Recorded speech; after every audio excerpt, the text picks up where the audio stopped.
Hello everyone, how you guys doing? I hope you're having a wonderful day. Some of you don't know, like some of you may know, there was a serious protest in Nepal, where the mountain Himalayas is located at. There's a serious protest that toppled the current leadership, and then Gen Zs, when a country is not doing well, people rebel. Gen Zs and the millennials took to the street and dethroned their current leadership in Nepal and appointed first female leader of Nepal. But there's something that happened in that protest that nobody have actually made inroads to give the person that made this courageous move the credit. And in my opinion, he is the hero of this protest. For African leaders, for Africans, 1.5 billion Africans, pay attention. Any of you that see this video will know exactly what I'm talking about.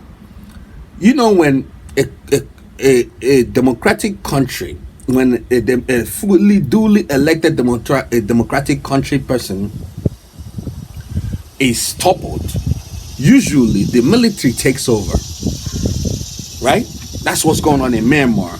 It happened in Thailand, and it happening in all African countries in the Sahel region, Burkina Faso, Guinea, Mali.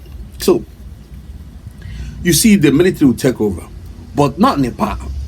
And I'm so happy this man, I hope the country people of Nepal remember this guy.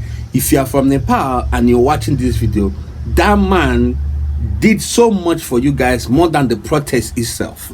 I tell you, coming from a country and a continent where military takes over with impunity.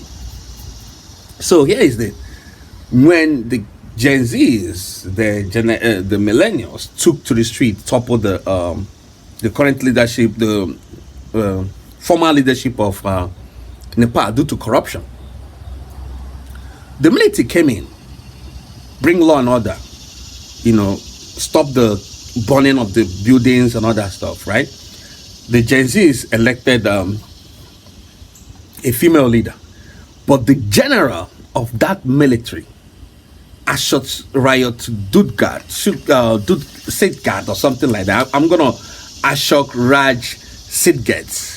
I hope I did justice with the name, because I said I have to say Ashok Raj Sigdel. Yes, this man took bring down the military from the barracks, bring down norms. He have every authority to take over power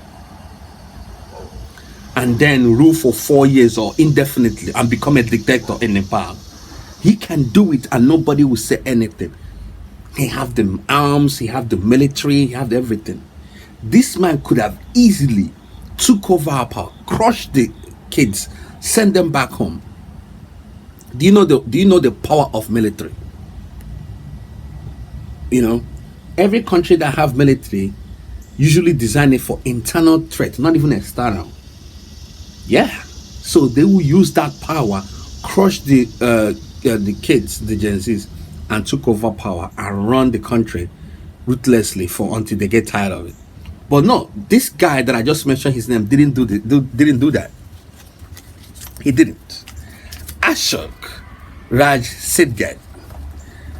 If you are from Nepal, I'm sorry if I'm messing in them. What he did was he bring out the military from the barracks, then normalize the norms, make sure everybody is safe, they actually protected the protesters, civilians, properties.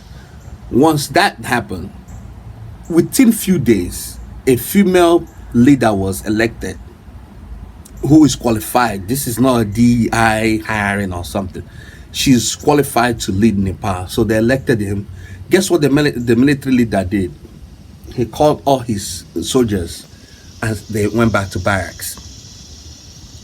I can bet my life 1,000,000 times over, this thing will never happen in Africa. Africa is a continent where people do things with impunity. No, the military man will take over. crush opposition, run it like a military dictator for whatever, how long he wants to run, then call for election and run in that election and win. He can't do nothing. But this guy, so if from Nepal, this guy did you guys a favor. You guys should celebrate him as long as that country exists.